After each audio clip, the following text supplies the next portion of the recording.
Hey, what's up, rollers? It's Marshall from Natural One RPG, and today we are alone. A few notes, obviously, to make at the start here. First of all, I'm alone because Franny is actually caring of a sick loved one, not with the current what people are calling plague. It's not whatever, not that, luckily, but just still general illness that can happen anyway.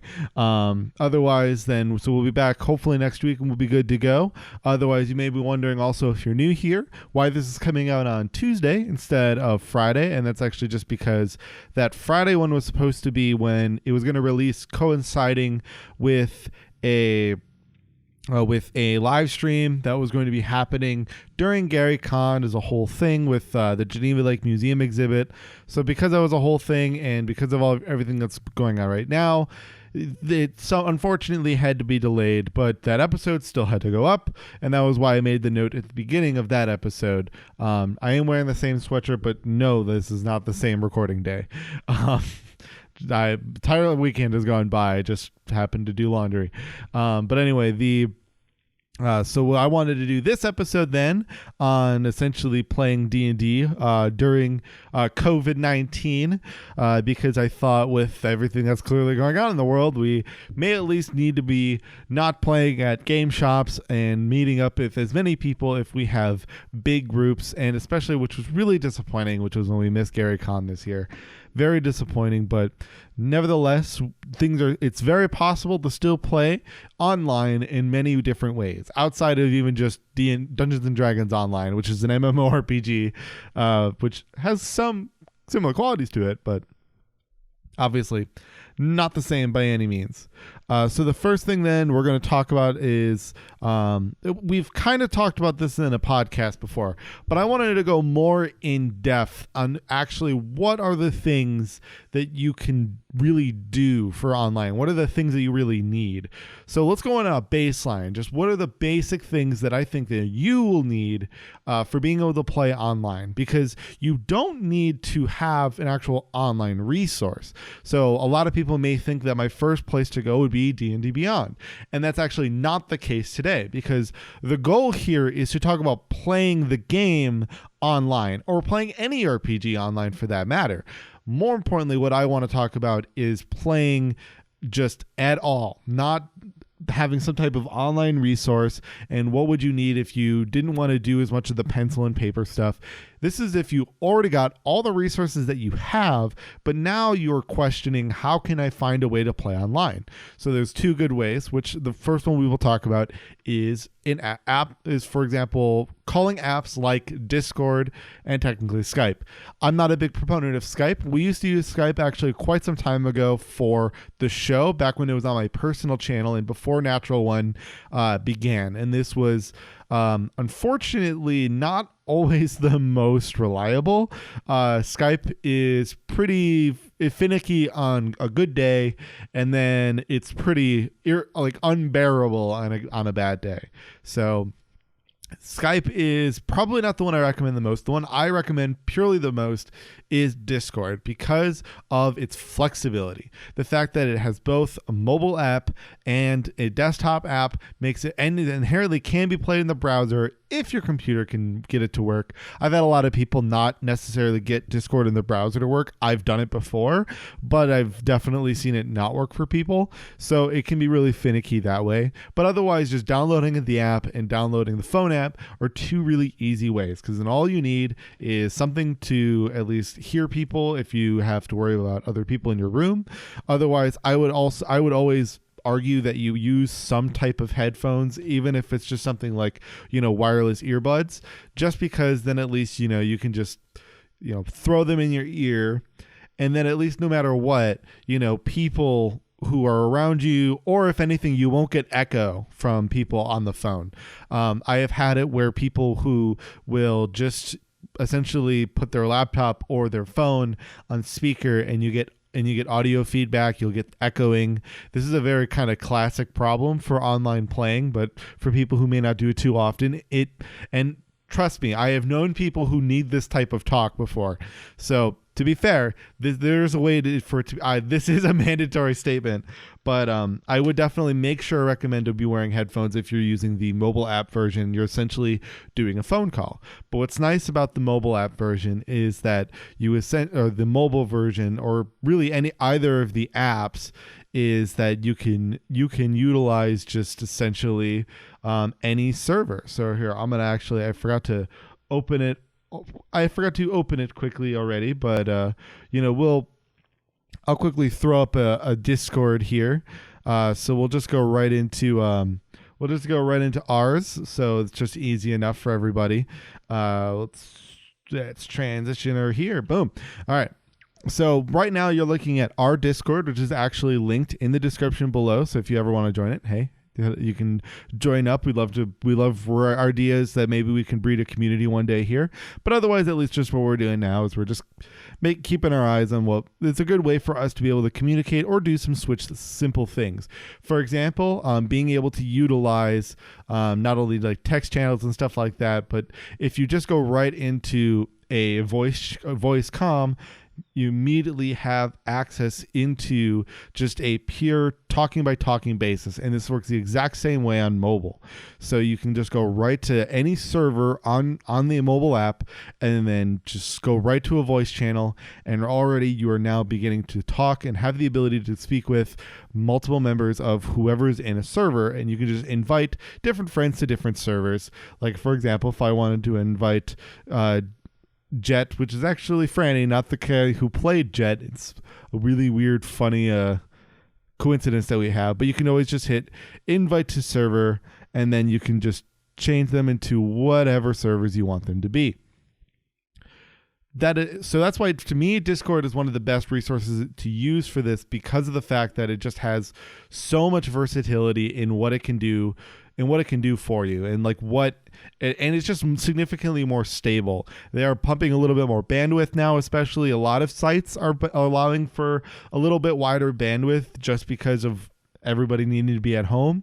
So this is a great time to be able to utilize an app like Discord. Otherwise, like I said, there is Skype, and there are other calling apps that do exist. You can use like Facebook call for Messenger. You can utilize by the way, for Discord, if you do want video calling, if that's something that's important to you, like it is for us, like I said, we've been using Discord. We actually just do a private call. So essentially, all you need to do is you just need to go to your, all you need to do is create a new group DM.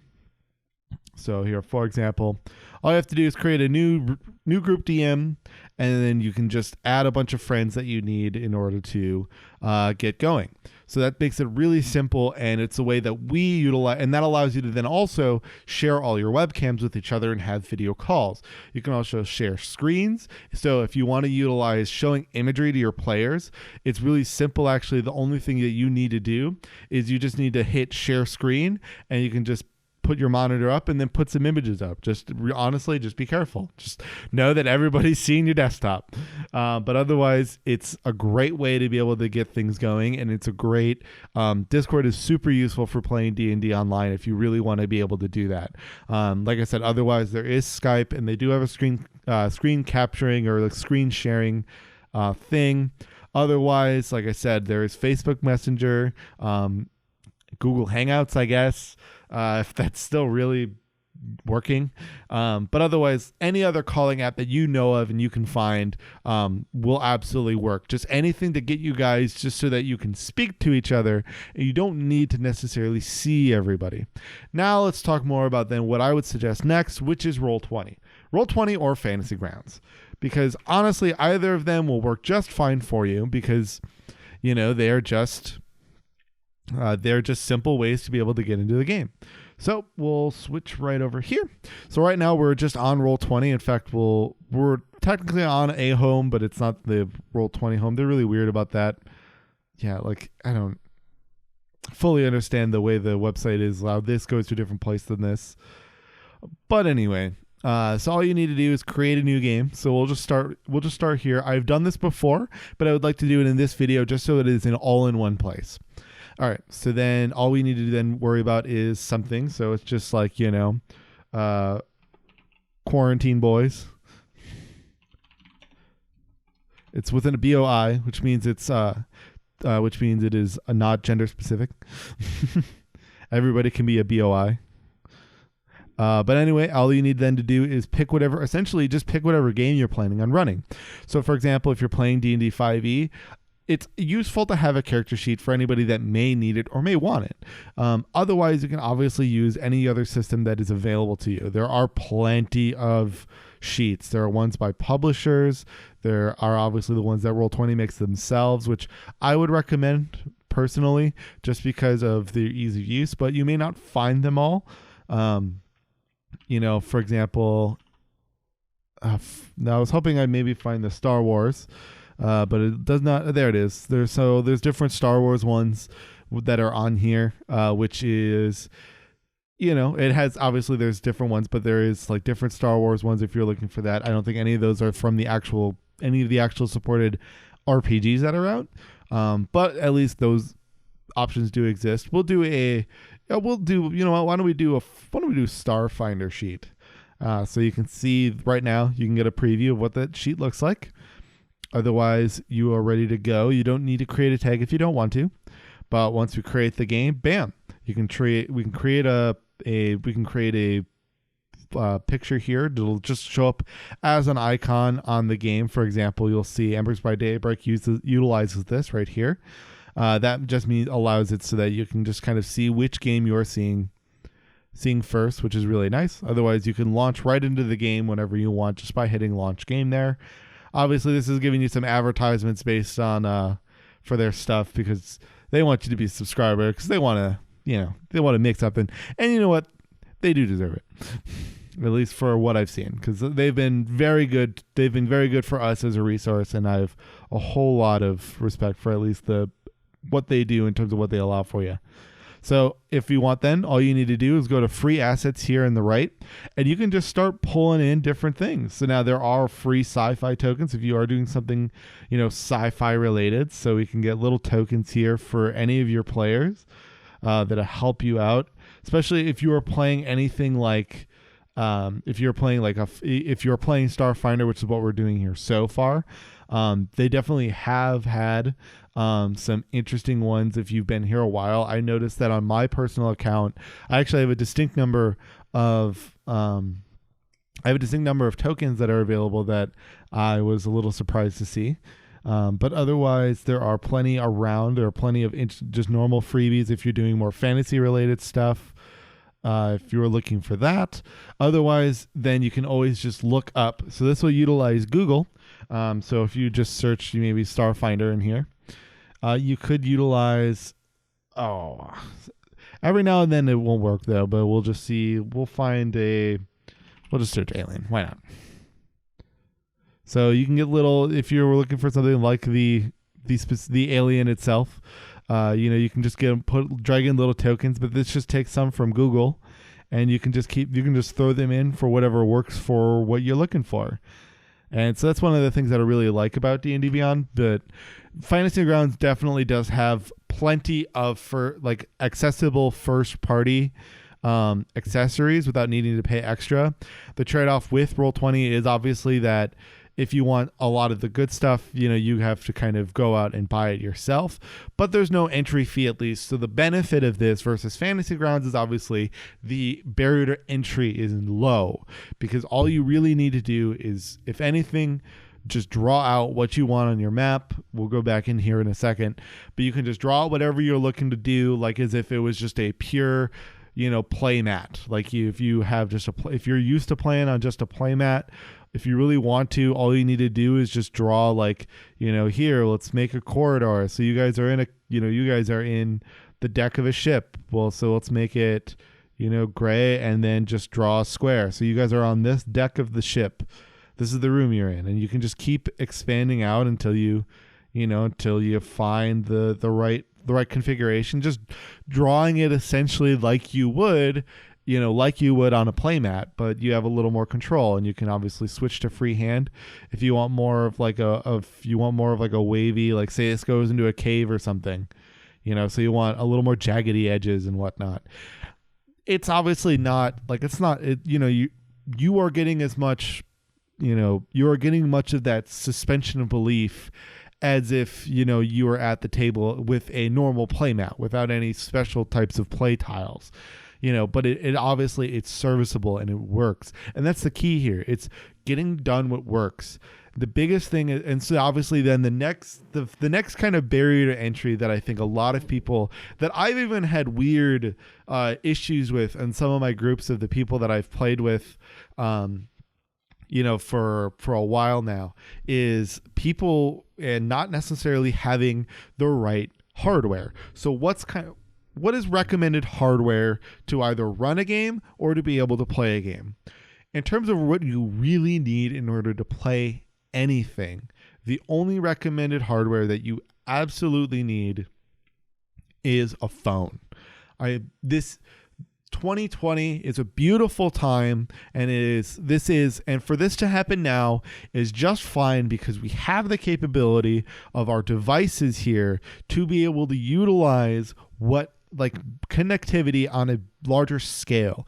And it's surprising to me the people that, despite that they have a smartphone, it doesn't matter how old it is. You can have an older smartphone and run Discord. It's not a complicated app. But yet there are people that still believe somehow that this is not an absolute way to be able to play with others. And that's just not true. So one thing that I really want to note is that it is extremely possible to use your phone. By all means, use your phone. There are so many ways to call and have multiple chats. You can multiple video call even on Facebook for that matter, and just set it, find a little stand or makeshift a little stand, grab this is a open deck, but say this was in a box, just put a little deck of cards and just prop it up against it. Find something around your house, a little desk, your pillow for that matter, or like I said, don't even worry about video call and just have a voice chat, and then just keep your stuff up somewhere on a desk, a table, somewhere that you can play, and at least you can still hear everybody. So all you really need, if anything, they don't have to be wireless. They're just the ones that are in my hand. Here, back. I'll grab wireless or wired earbuds or headphones or anything, and your phone. That's all you need. If for some reason you've got people in your life, in your group, that for some reason don't have a smartphone, because they apparently live in 2000, despite that you can get a cell phone now for $45, but for some reason they still live in the year 2004, then there's not much I can do for you unless they have a computer, and hopefully they at least have a computer, because that's always the thing. If they don't have a computer or a tablet or any device, they hopefully have a computer. Otherwise, I don't know how they're living in this world with a flip phone and no computer, as if they came straight out of 2003. So, by all means, I'm sure they're out there.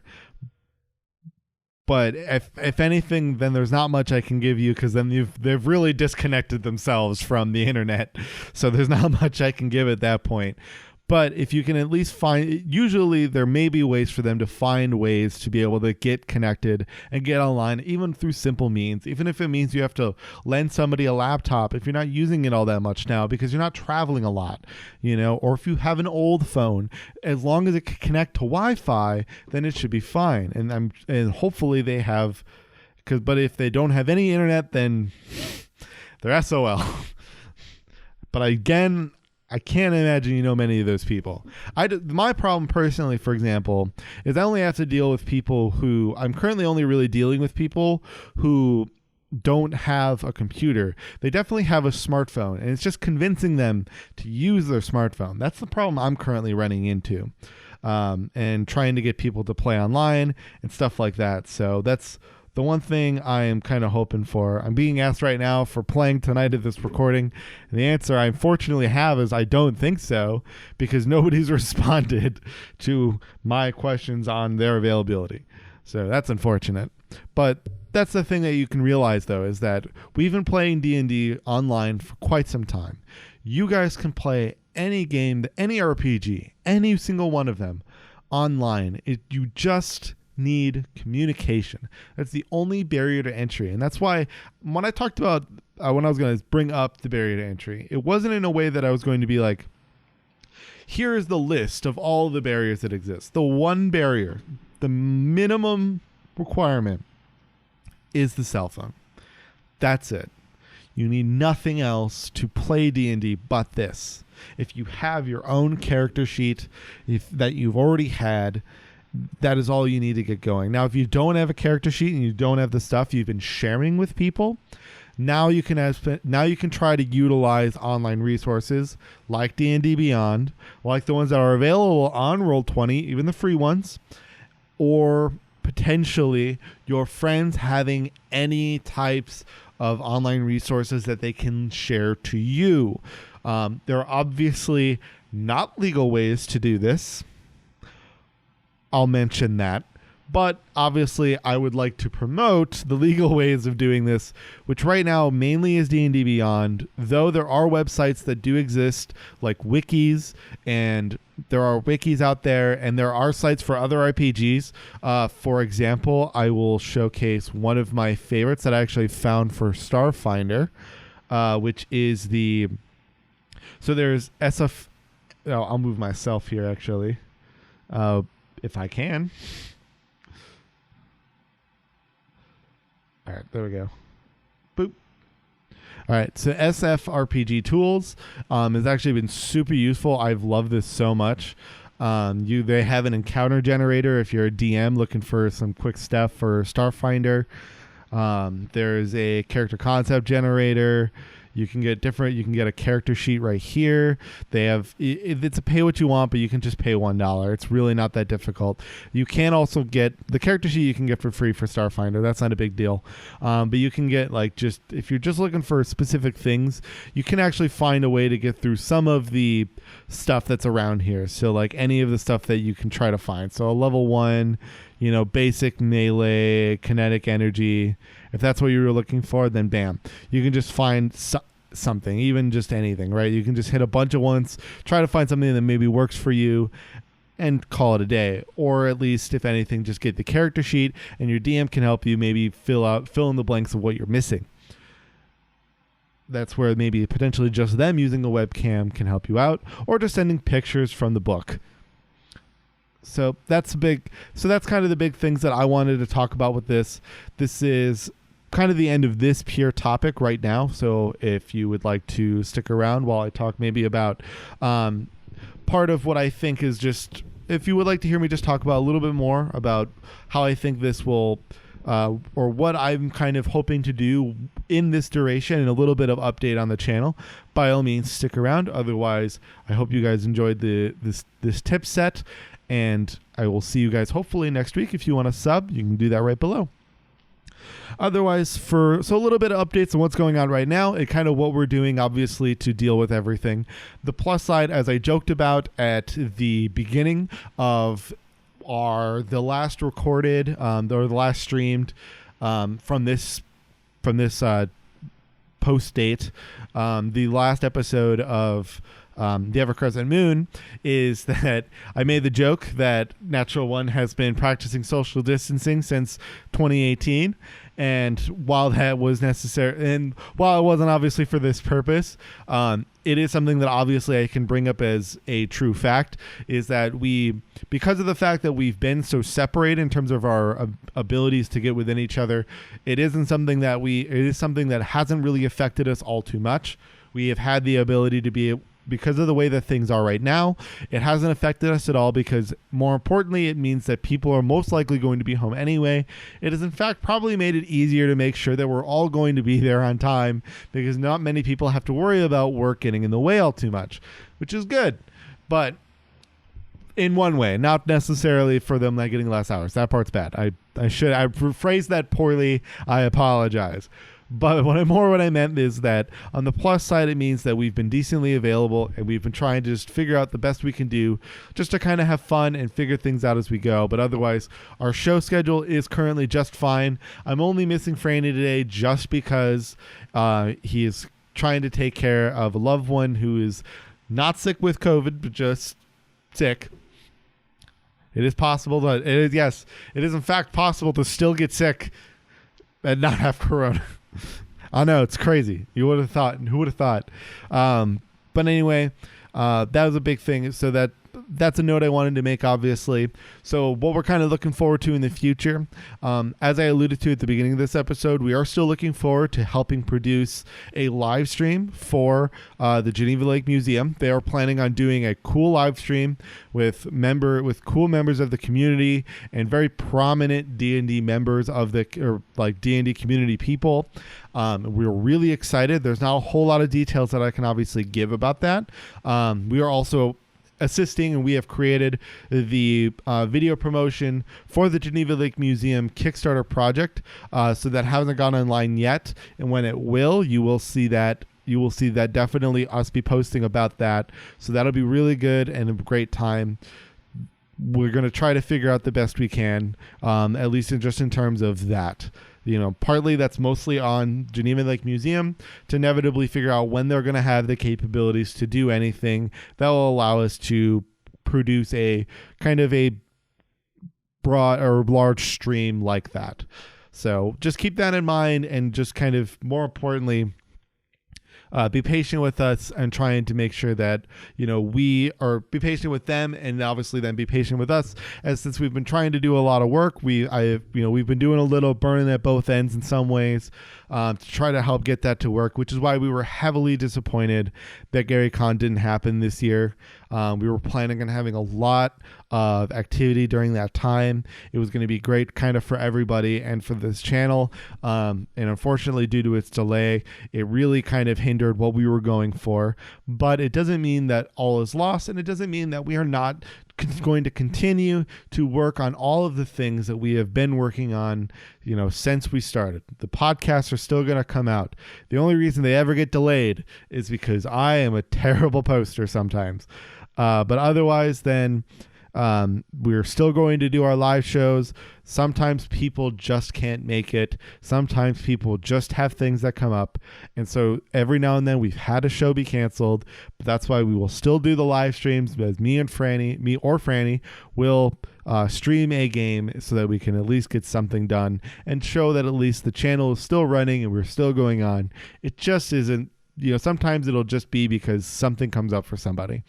For the most part, though, those situations are generally pretty rare. Some papers fell off my desk, but at least we're still going to be able to move forward, and everything is going to be fine. We're staying healthy, we're staying clean, and we'll be good once all of this stuff kind of moves on, and we'll be able to be back into a normal life situation eventually. Otherwise, thank you guys so much for joining me. This is ending a little bit short, but I would rather this end a little bit short instead of me rambling on forever. So thank you guys so much for joining me. Please subscribe to or follow our Twitch page down below if you'd like to see our live shows. Otherwise, just subscribe for more episodes of this and more. And the Let's Plays will be coming back very shortly. I'm finally going to be getting at it and getting kind of off my bum about it. So that way we can bring them to you, and you'll be able to enjoy those as much as we have been recording them. So thank you guys so much, and we'll see you guys next week. Bye-bye. I've never been more afraid of a table than I am of this one. Well, then you probably have noticed we're a little. The table's a little tall, but that's because actually you can't see it right now. But we'll have a little visuals up for you that I took when I took B-roll of the table for their Kickstarter video. But it does sink